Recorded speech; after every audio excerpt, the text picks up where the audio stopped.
Hi, I'm Lauren, And I'm Matt. and this is Publish and Prosper. Where publishing, e-commerce, and marketing collide.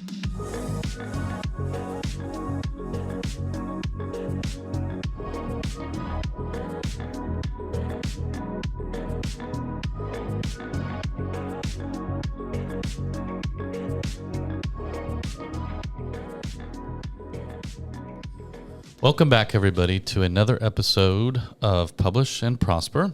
And today we are going to be discussing some really cool tools and services to help you get your book from manuscript to market. So, How many? Somewhere in the range of 5 to 8, depending on who you ask. If you ask Lauren, there's 5, but I count better than Lauren, and I think I come up with 8. So we're going to say the range is 5 to 8, and these tools will help you draft, publish, and market/sell your books. You can tell us at the end how many we actually recommended. Well, yes, you can do that. Okay. You can email us and tell us how I was right. That's all you want. That's all you want is for somebody to email you and tell you that you were right. If anybody's actually listening to this episode, please keep a tally of how many tools we actually name and talk about, and then email us and tell us about it. And the first person to email us and tell us the count, I will personally put together a Lulu swag box and send it to you. Ooh, Yep. that's promising. Podcast at Lulu. All right. There is some cool Lulu swag. Yeah, there is. Yeah, there is. Yep. How many pieces of Lulu swag? An infinite number of them. 5 to 8. More than 5. Whatever. All right. Great. So yes, 5 to 8 cool tools to help you get your manuscript to market. Sounds good to me. Okay, let's jump in. All right. First one we're going to talk about is one of our favorites. It's a writing and editing tool. It's called Fictionary, right? Yes. Yeah? Yeah. Which is good. You just want me to say you're right. You should also keep After a tally. everything I say, I'm going to be like, right? Right? Right? I understand the prompt now. Okay. Okay. Yeah. Fictionary. So it's, as the name would imply, mostly, if not solely, for fiction writing for the most part. Although I'd be willing to bet you could probably crank out some nonfiction if you wanted to with it. Oh, yeah, I'd actually be really curious Yeah. to know if that's true. It is a tool that is designed to help authors navigate their journey from first to final draft. It has built-in features that include helping authors outline their story and also draft their story with a roadmap to follow based on that outline. So I don't know if that part necessarily would translate to nonfiction writing, but they also have some very robust editorial tools built into their platform. And I think that could be used even if you were writing nonfiction. Yeah, the idea of having some things that help you outline and roadmap where you're going, I think could be beneficial for nonfiction writers. Oh, nonetheless. Matt said it, not me. I'm the one Right? who's a huge advocate for outlining everything you write. I never said don't outline. What I said was I use ChatGPT for outlines because that's where I always get stuck, is with an outline. That's fair. Once I have a solid outline that I'm comfortable with, I don't have a problem writing. But I'm notorious ever since college or even high school, really. Like if I had to get an outline together, literally that's where I would waste hours, days. Like, Oh, yeah. So I didn't outline in college. oh, I God. didn't start outlining until I went to grad school. And then I became I don't know what converted me, but something within a single semester, I went from somebody who was purely a vibes writer Unhinged, you mean? Who goes through all the way through to grad school without ever doing an outline? Unhinged. I mean, I had to sometimes, especially in high school and stuff like that, where they would make you, teachers would make you submit an outline. But I was never, that was never my go-to in creative writing or essay writing. And then all of a sudden in grad school, I turned into somebody who was I can't even write a single chapter without having an outline in place. I have to do this. And I've been that way ever since. Yeah. Well. So in that case, Fictionary can definitely help you with that. It has a really cool tool that can help you out with that. So it's great for new authors because it's going to help you build a lot of the foundations that you need to continue building a writing habit. It's got the stuff. It's going to help you outline novels. It's going to help you with figuring out that roadmap and templates. It also has the built-in developmental editing tools to help you. I think it's actually, if I was understanding it correctly, their editing tool works on the fly. So as you're writing, it is suggesting developmental edits as well as copy edits. It also has progress tracking tools built into the platform, which is a really, really important way to help you build a writing habit that sticks. Like those habit building progress tracking tools are so, so important. That's really great if you're a new author or if you're looking for something that's going to keep you on track as you're like, I'm going to get this done. This is the year. I'm going to do it. I'm going to get it done. Like this is a great tool to help you out with that. It's also something that you can use, like we said, just as an editorial tool if you want to, which can be great for, in theory, nonfiction authors. I'd be very curious to hear if there are any nonfiction authors that have used Fictionary's tools. Please let us know if you have, or if anyone from Fictionary is listening to this, let us know if that's something that you think would be possible or not. But also, if you are an author that has already published and you're kind of facing some lackluster sales, or you've been getting some critical feedback from readers that you think that your book benefit from another round of editing, this is a great alternative to paying for a professional developmental editor or copy editor, and probably cheaper too. Yeah, I would imagine cheaper for sure. What does it cost to use Fictionary? That's a great question. I didn't put prices in the outline. I didn't want to timestamp this. Fictionary has 2 paid tiers. Okay. We won't say what the prices are just because sometimes prices fluctuate, or if you're listening to this episode 2 years after it was recorded, the pricing may be different, but they have 2 pricing tiers, right? I think I remember what they were if you want. I wouldn't. Okay. It's okay. All right. Regardless, I'm pretty sure it was a monthly pay structure. Yep. Do your homework first. Yes. There were 2 different paid tiers that you can use. There's just their basic Fictionary storyteller, which had a little bit more limited access to their outlining and editing tools, but still looked super useful. That's definitely the one that if it was me, I would start with that one, start exploring those tools, and then see if I needed the more robust built out version of it. Their second tier is Storyteller Premium, and that has full access to all of their outlining, writing, and editing tools. And it also includes access to a 6-week guided course that's led by actual like writing and editing coaches, which is an incredible resource to have. Yeah. And it looks like currently they're also doing 14-day free trials. Oh. So that's pretty cool too. Yeah. Yeah. So definitely if you're starting from step 1, check out Fictionary. Yeah.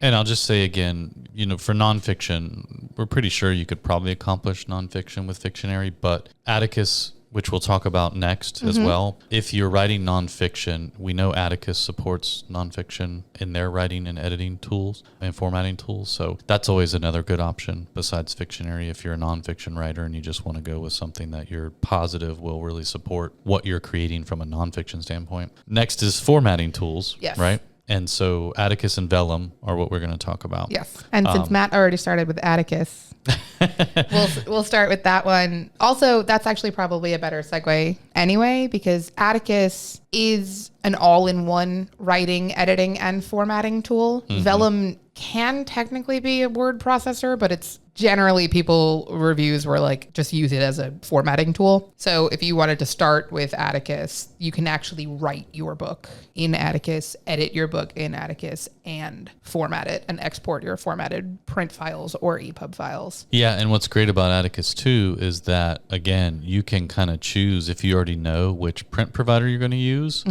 If you're doing print, and they'll help you format your files to fit, whether you're using Lulu or somebody else. They've got those specs and formats kind of built into the platform, so it makes it easier for you. Yeah. Atticus is a tool that was created by an author. I don't know how to pronounce his last name. It's Dave Chesson. Sorry, Dave. I don't know how to.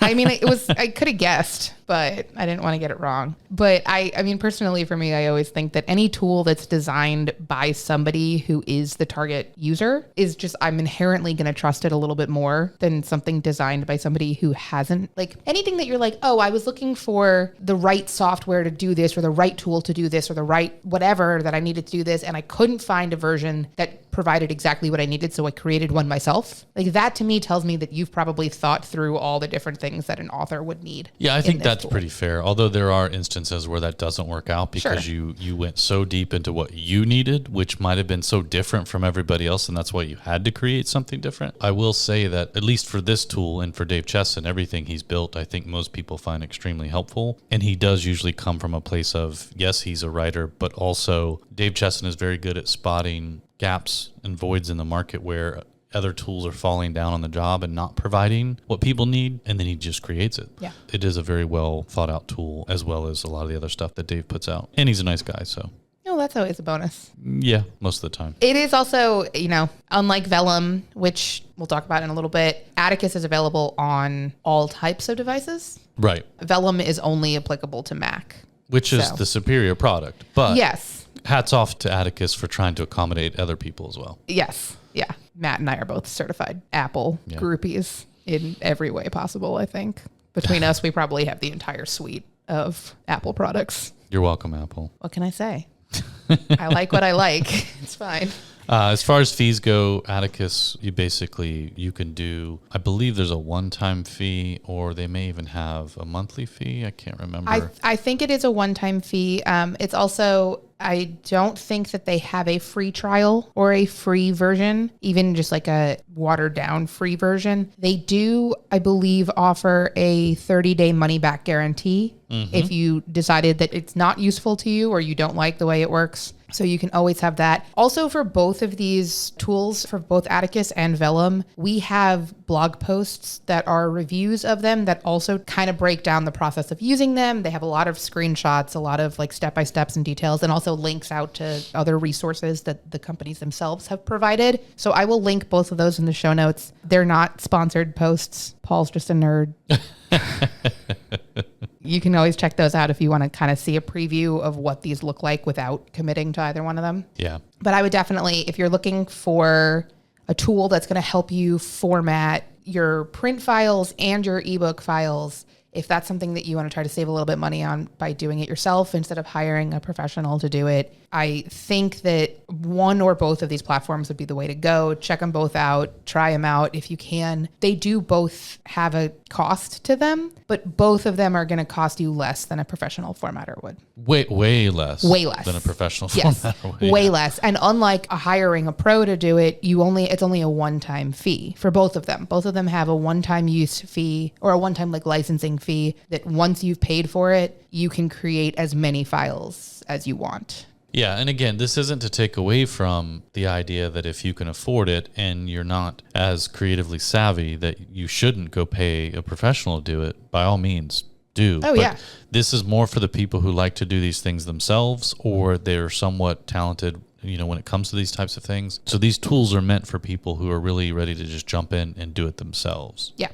Yeah. Or I think, because a lot of the tools, it's funny because a lot of the things that we were talking about in this episode are things that we've said in the past we would recommend hiring a pro to help you with. Yes. So this is something that if you're trying to stay on a strict budget, these are alternatives to hiring pros to help you out with it. Or these are things that might mitigate the expense of hiring a professional. Sure. So like I would never say that you should only use an editing tool like Fictionary and that's all the editing you need.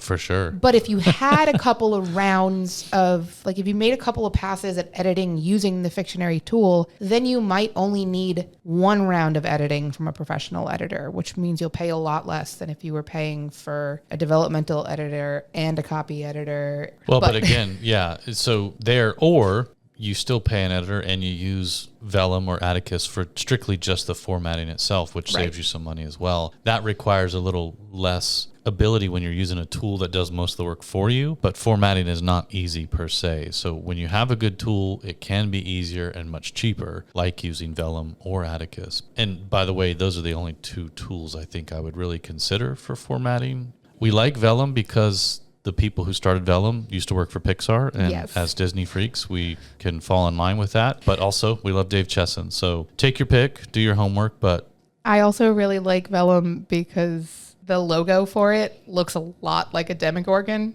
when its mouth is open. It kind of does, doesn't it? It absolutely does. And if you look in the blog post that Paul wrote, I made that comment to him when we were reviewing the copy draft of it, and he put it in the blog post. Man, that is a missed opportunity on Halloween. Vellum, if you're listening, for Halloween, your logo should be a Demogorgon from Stranger Things. Yeah. If you don't, you're an idiot. Yeah.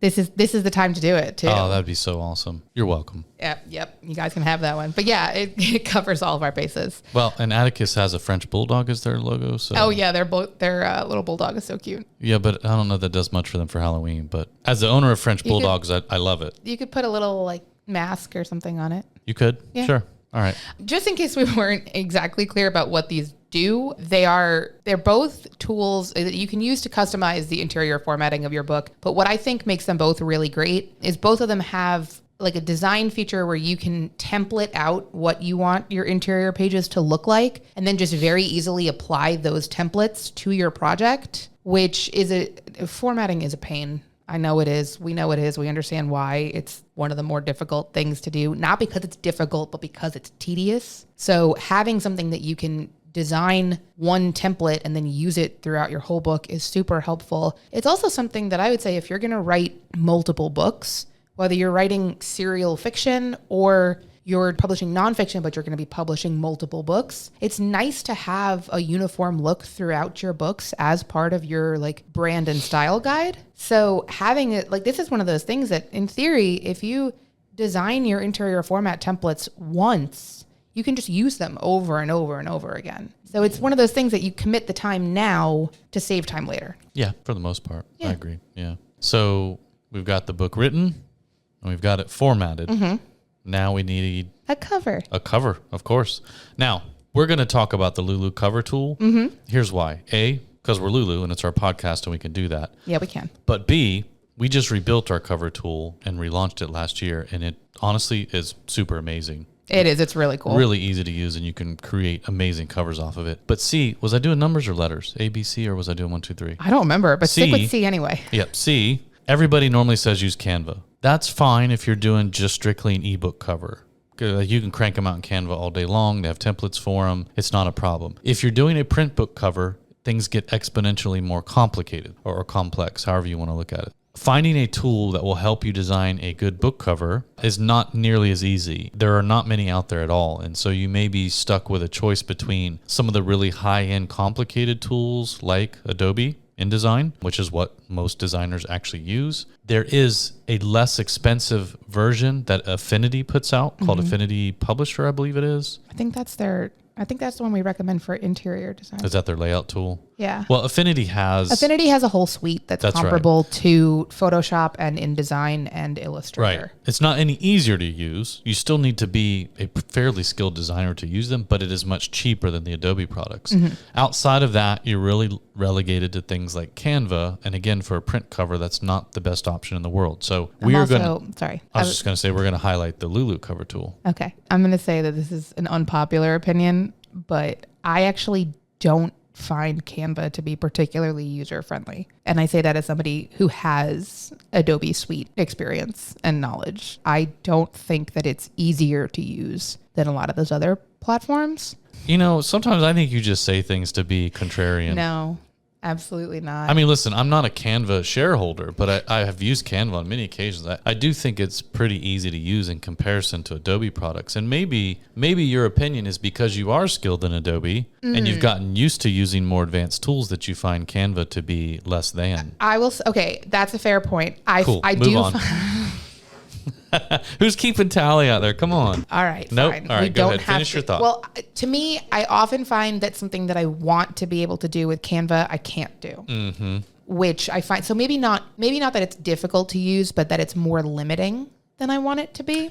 For your experience, for my experience. Yeah. Again, I'm not a shareholder at Canva. I could care less.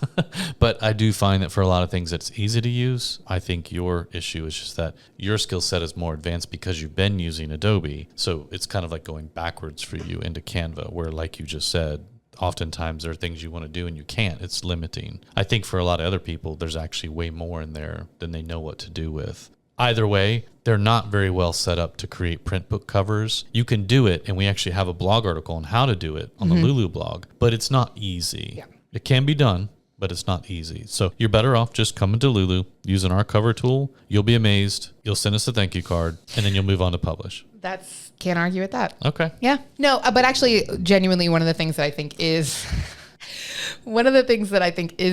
so useful about our cover tool, and that I would just highly recommend that everyone at least try it out and test it out and play around with it, is that it will automatically create a canvas that is the correct size for your book. And that's something that even in the 5.5 years that I've worked at Lulu, like I remember when I first started here, I was reading something on our website that was basically a math equation for how to calculate the exact width of your spine based on the size of your book and the number of pages that you had. Which I took a look at it and I was just like, what? Who's doing math? Like, what do you mean? Why do I have to do math to do this? And now we've reached a point where literally all you have to do is upload your book file to our publishing tool and it will automatically generate the exact correct cover size that you need. And it's got all the guidelines on it. So it's got everything that you need to make sure that your spine placement is correct, your cover placement, front cover, back cover, even things like adding a barcode and your ISBN to it. It's going to lay all of that out for you. And it makes it really easy to just get everything right on the first try. Yeah. Again, these are for people who are either trying to save a little bit of money or really want to try it themselves, have a go at it because they're creatively inclined or technologically savvy. But again, Lauren and I will always recommend you pay a professional to do things like cover design, editing, layout. So just wanted to put that little disclaimer out there. Yes, absolutely. We've said it before. We will say it again. Cover design and editing are the two things that we are always going to recommend. If you spend money on hiring a professional to help you with, those are the two you should do. But if you are trying to save money, if you're trying to do a little something, if you're just creating a small project for yourself or for a small group of fans and followers, you're not trying to like change the world with a book release that's going to sell 100,000 copies. Yeah, I mean, that's actually a good point. There are situations, I think, where you're creating a book project where the importance of cover design and editing as it relates to the saleability of the book aren't necessarily a factor because maybe you're creating something that's going to be a lead magnet for your business and you're going to be giving it away for free anyways. Just create a nice looking cover. Yeah. If the book is going to be free because it's meant to drive business indirectly from other areas or avenues, then okay, yeah, maybe you don't want to go spend $1,200 on like a top of the line cover or between $500 and $1,200. Maybe you don't want to spend $3,000 on developmental and copy editing because again, this is being used as a lead magnet to bring people to your consulting business or whatever it is you're doing, your nonprofit.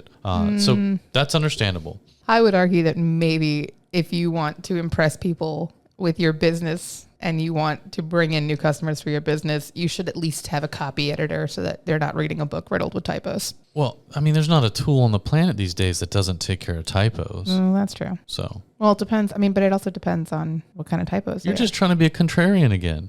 It's only Tuesday, by the way. I know. Tuesday. That's some Friday behavior. We're recording another episode on Friday. Dang. We're recording 3 episodes this week, so sorry in advance for what the next one's going to sound like because we're definitely going to be off the walls by then.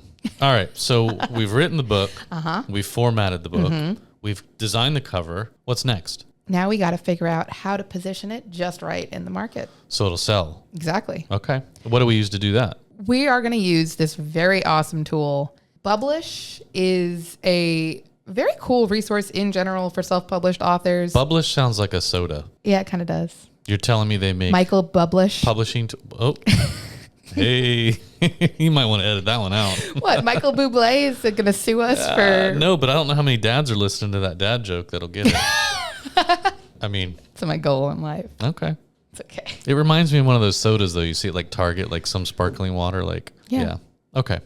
But it works. It's a book company. Yeah. Book marketing company? Yes. Okay. They are a full service provider. They offer everything from editorial services, marketing services, distribution services, things like that. But what we're talking about today is they have this really cool new AI tool. But no sodas.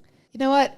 We should pitch to them doing a line of sodas. At the next trade show, that should be the swag they give away. That would be so cool. Like custom cans or even custom can koozies. So we've now helped Vellum and Publish. Take this one. This one's for free. Koozies for your swag at your next event. Don't do that because we have koozies for our swag at our next event. Oh my God, I know. And I'm so excited for them. You're not getting any. Yes, I am. No, you're not. Yes, I am. Well, they're shorties. They won't work for your Monster cans. That's okay. They'll work for LaCroix and Coke Zero. I didn't know you were a LaCroix boy. I am. Coke I Zero think too? I'm the reason. Well, no. I only drink Coke Zero when we're in the office and I need an afternoon boost. I can't get a Monster in the office. The nearest place to get one is too far away. So... Or our director of marketing. She's a monster sometimes. Just kidding, lols. She is not. All right, Publish. How dare you? What are we using them for? Anyway, we are checking out their new AI author toolkit. Yes. It is a really awesome AI tool that is designed specifically to help authors properly position their book in the market. What does that mean? That's a great question. That's why I asked it. I actually really Add know how that to to my answer tally. it. Add that to the tally. I do think that we could do an entire episode. I don't know how to answer it succinctly. I think that we could probably do an entire episode on positioning your book in the market. Positioning is a lot like branding to a degree. Positioning your book in the market means all that metadata that's associated with your book that tells distributors, retailers, libraries where your book should be, what it's about, all the information that's going to make sure it's in the right place to be found by the right people and sold. That's kind of positioning in a lump. This tool, apparently, you can run all your information through this tool. It will tell you some of the best categories to choose on the retail sites, what bisect categories are probably best served by this book. It'll help you write a really good description of your book and a bunch of other really cool stuff, if I'm not mistaken. Yeah, it'll even give you title suggestions. I think it'll also provide a list of comp titles, which is really cool. Yeah, that's very helpful when you're looking at pricing and other stuff. Yeah, for sure. If you're listening to this and you're like, that sounds suspicious, how is it possible that they're able to do that? Basically, they have this proprietary AI tool and you upload your manuscript to it and it'll process your manuscript and give you back a report with all of these suggestions. Obviously, there's suggestions. You don't have to take any of this information if you don't want to, but if you're paying for access to the tool, I would assume that you would be interested in taking these suggestions. We ran internally a bunch of tests with it, and we ran Bram Stoker's Dracula through it. We ran a few other files through it, and what it came back with was actually really cool and pretty much on target, better than what we could have thought of. I don't doubt that. If it sounds familiar to you, we did mention this in our London Book Fair episode, because this is where we first learned about it. We were talking with, I'm so sorry because I don't remember her name, but we were talking with somebody from Publish at London Book Fair, and she was telling us all about this tool, and we were like, oh my God, wait, this sounds really cool. This sounds like it's going to be a big game changer. And by all accounts, so far it is. I do also want to add the caveat, in case you're still concerned about this and listening to this and you're like, again, not sure that sounds super, super ideal. If you are an author that is concerned about sharing your manuscript with an AI tool because you don't want it to be stored in the system, you don't want it to be used to train, oh my God, large language learning LLMs, models? Yeah. No. Yes. Okay. Yeah. They do explicitly, Publish does explicitly state on their website that they do not save the manuscripts that are uploaded to there, and they do not use them to train either their own tool or any other AI tools. So that's not something that you'd have to be concerned about.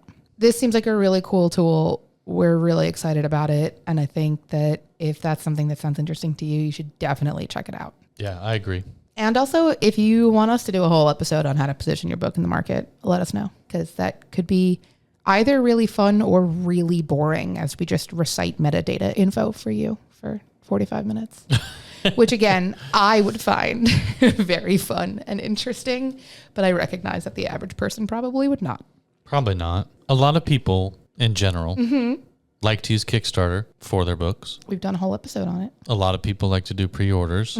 These types of sales activities require ways to batch produce your books. Is there a good tool out there for that? You know what? There is. I knew you would know. And it is, in fact, another Lulu tool. I knew you would have a good answer. I do. The Lulu order import tool is pretty darn cool. And this is coming from somebody, I don't think I've said this out loud to anybody on the team before. When we first started talking internally about getting ready to launch this tool, my first reaction to it was absolutely like, okay, like why is that a priority? Like how is this going to be useful? And then I was just immediately corrected on that impression. Like as soon as people started talking about what this tool could be used for, I was like, never mind, I'm wrong. This is one of the coolest things we've put out in the time that I've worked at Lulu. It is. It's funny that it took us this long to put this tool out and nobody else had done it and still hasn't besides us. Yeah. Because it's so simple. And essentially, it basically is the catch-all for if you're doing pre-orders, but whatever platform you're using doesn't really play nice with pre-orders, or you just want to do them differently. If you're doing a crowdfunding campaign through Patreon or some of the others, if you're taking orders at an author event and those orders are for print books and then you need to come back and have those produced and shipped out, all kinds of situations where you might get a lump amount of orders at once, preferably in like a CSV or Excel file, you can come to your Lulu account and upload a CSV file with all those orders, the names and addresses, and then the book that you have a project ID for Lulu that's assigned to each of them. And then Lulu just prints and ships all those orders out one by one. So all you're doing is uploading that spreadsheet once and covering the cost to manufacture and ship. That's it. So instead of hand entering those orders one at a time, which is what everybody had to do prior to this, which is why I say it's crazy that we didn't do this sooner and that nobody else has either. Although I'm sure people are already working on it now that we've done it. It really has become one of the fastest growing tools that we've ever put out there. And it's just so easy to use. And so we've also found that people who are using e-commerce platforms that we don't have plugins for. So we have plugins for, to sell direct. We have Shopify, Wix, WooCommerce. Some people who are using, something like Squarespace or some other like Thrivecart or some of these other e-commerce platforms where we don't have plugins for them yet. They just take their orders each day, a CSV file or once a week, bring it into the order import tool and print them and ship them. So it's kind of almost the same thing as having a plugin. It's just one extra step until we get the plugins made. That's been a really cool way. So what happened was we built this tool for one or two specific uses, and immediately we saw people using it for like 20 different things. Yes. There was one, I'm drawing a blank, but there's someone who uses it as to fulfill magazine subscriptions, I believe. There's at least one user that does that to fill, whether it's a monthly or a quarterly magazine, whatever it is, has the list of subscribers and just when they upload the new edition, uploads that list of subscribers and is immediately able to just have it completely drop shipped and delivered by Lulu and doesn't have to deal with the distribution on their own. It could be Mob Journal, but yeah, there's so many different uses for it. And again, we developed this tool really for just a couple of use cases that people were asking about. And then immediately everybody out there started adapting the tool to all these other cool things. Yeah. So that was really cool to see. That's also probably one of my favorite things about self-publishing as a whole is getting to see, like, we'll put out a tool or a product type or something that we had a thought in mind for like what it could be used for.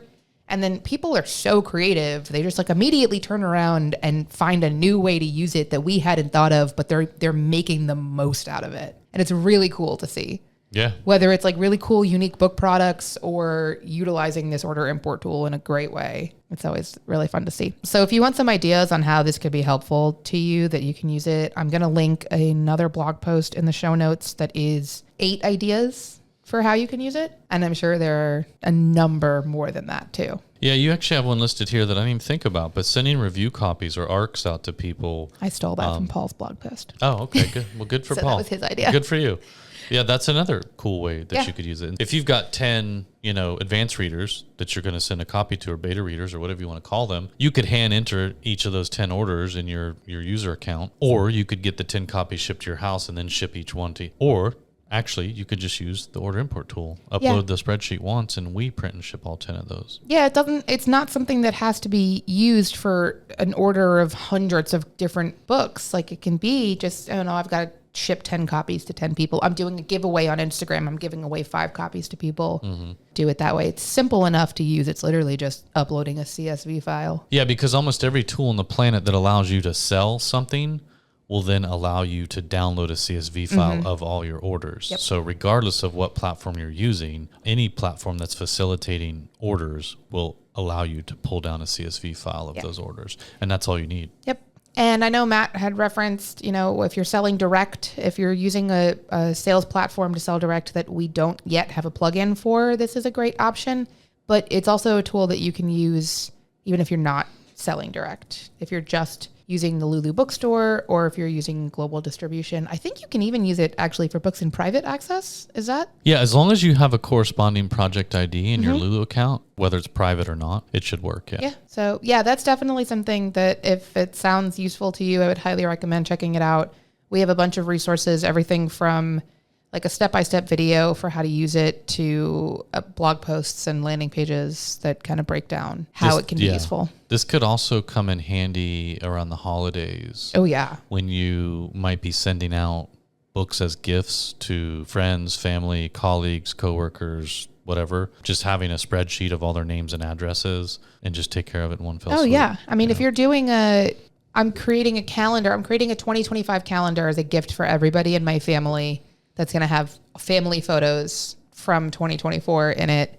And I want to get 10 of them printed and shipped to everybody that I'm not going to be spending the holiday with. And this way I can just ship it right to them. Yeah. Or if you're a business and you're doing it, annual yearbook or an annual report, whatever it is, and you want to send it to all of your employees. Yearbook is another great one. Yeah. Oh yeah, just the yearbook in general. Mm-hmm. What do your bracelets say today? Oh, good question. One of them is still. Oh no, I didn't wear that one today. One of them says "Hi Barbie." Okay. One of them says "Tour Dust," which Tour Dust. Tour Dust, but it's also a 2 instead of a T for tour. Okay. It's Fall Out Boy. Oh god. Last year, their album "So Much for Stardust." When they went on tour, they called it Tour Dust. Okay. And then when they did the second leg of their tour, they made it a 2. Yes. All right. I'm as much of a Fall Out Boy kid as I am a Swiftie. I'm just not as vocal about it. Okay. And then the I last can one, respect some good wordplay. Thanks. The last one says "You'll be fine." Okie doke. That one is a Taylor Swift reference. That's quite a mix today. Yeah, it is.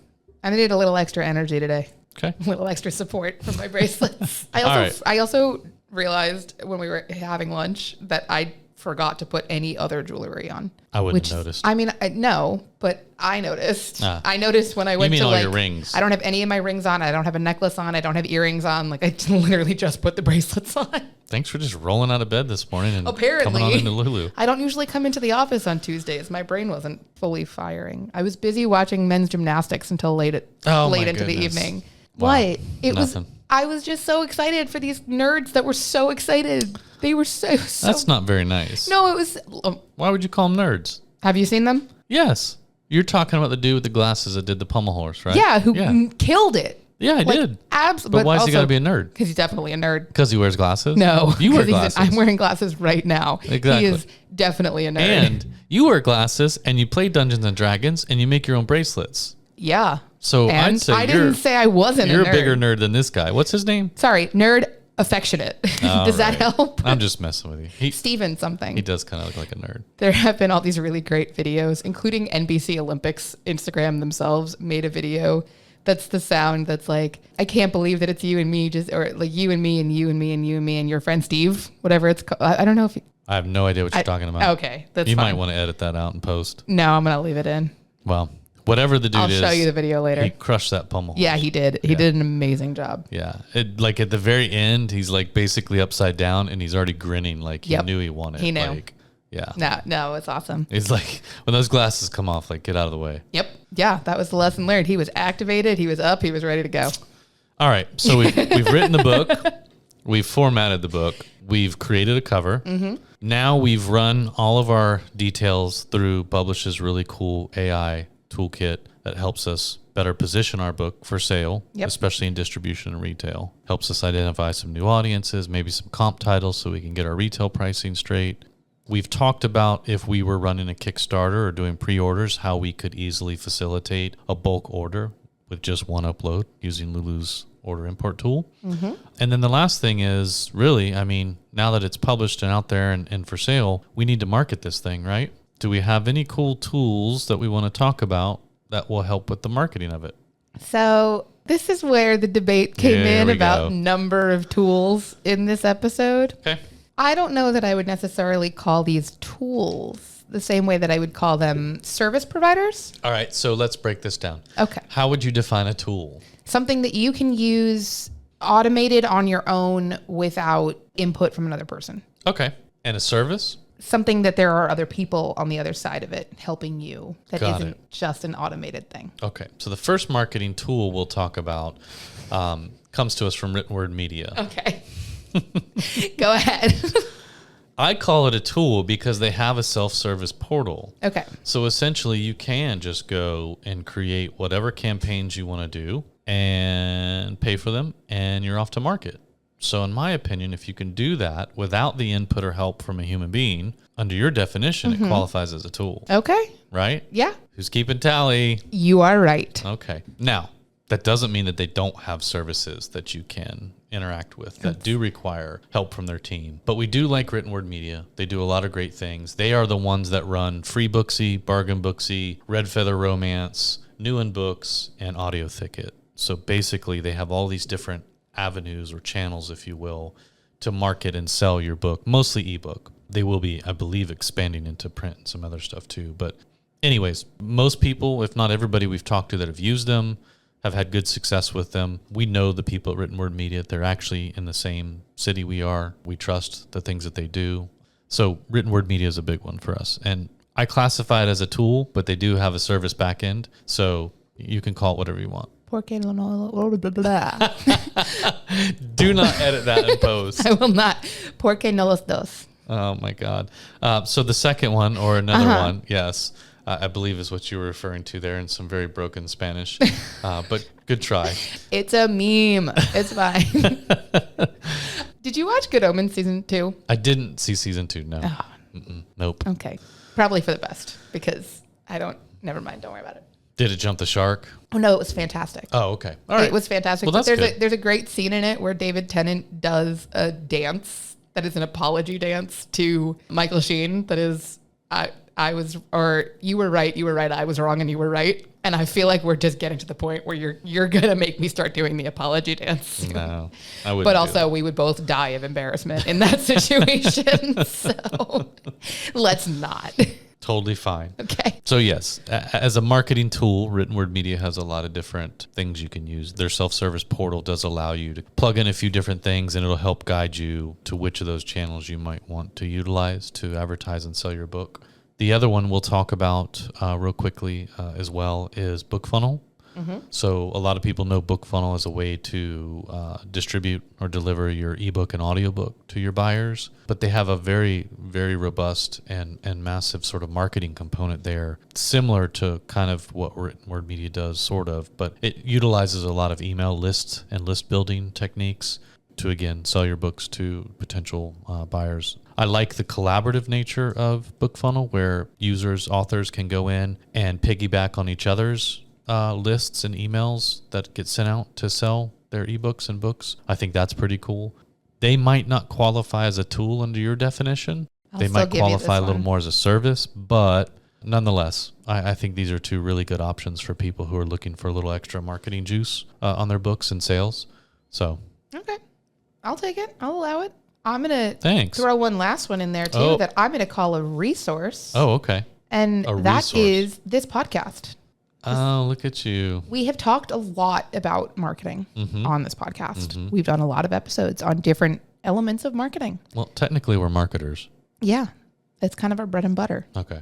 So I'm not saying it's a bad thing. Just making that clear. I like our marketing episodes. But if you are going to try to market your book and you don't want to try to contract a service provider or use a tool that might be available to you, you can always start by listening to some of our marketing related episodes. Fair enough. I like that. Thanks. Okay. Cool. So that should technically get you from manuscript to market, essentially. Yeah. Obviously, there are lots of other tools and paths you can take, but these are some of our favorite tools used by various members of the Lulu team and other people that we've come into contact with, and ourselves at times. So again, we didn't just pluck these off some list we found out on the internet. Oh yeah, that's definitely important to me. We didn't find a random article somewhere that was like best tools to use for self-publishing. These are all tools that have been vetted by us and our team. A lot of times our team tests them out on our own dime, not on our own dime, but like, you know, these aren't sponsored. No one's paying us to recommend these tools. Like, these are things that we discovered and learned more about and tested out and are now sharing with you. Yep. Because we can. Yeah. That's what this platform is for. Anything else you want to add to that? I don't think so. No? No, I think we covered a lot of good stuff in this one. Yeah, for the most part. Yeah. We'll see. Yeah. All right, first one to email us at podcast@Lulu with the accurate count of how many tools we actually talked about will get a Lulu swag box. I think the swag box should include whatever the number of tools is. So if it was 7 tools, they should get 7 items of swag. Yeah, we'll see. Cool. I'm going to pull it all out of my office. So whatever I have, which I keep a little bit of everything in my office. I know you do. So we'll see. You'll have a personally hand-packed Lulu swag box from me. Sounds pretty neat. All right. Until next time, thanks for listening. If you didn't listen, then you won't hear this, but we don't care. Have a good day. Thanks for listening. To learn more about this episode, check out the show notes on publishprosperpodcast.com. Publish and Prosper is brought to you by Lulu.com. To hear more episodes like this one, please like and subscribe wherever you listen. Thanks for tuning in.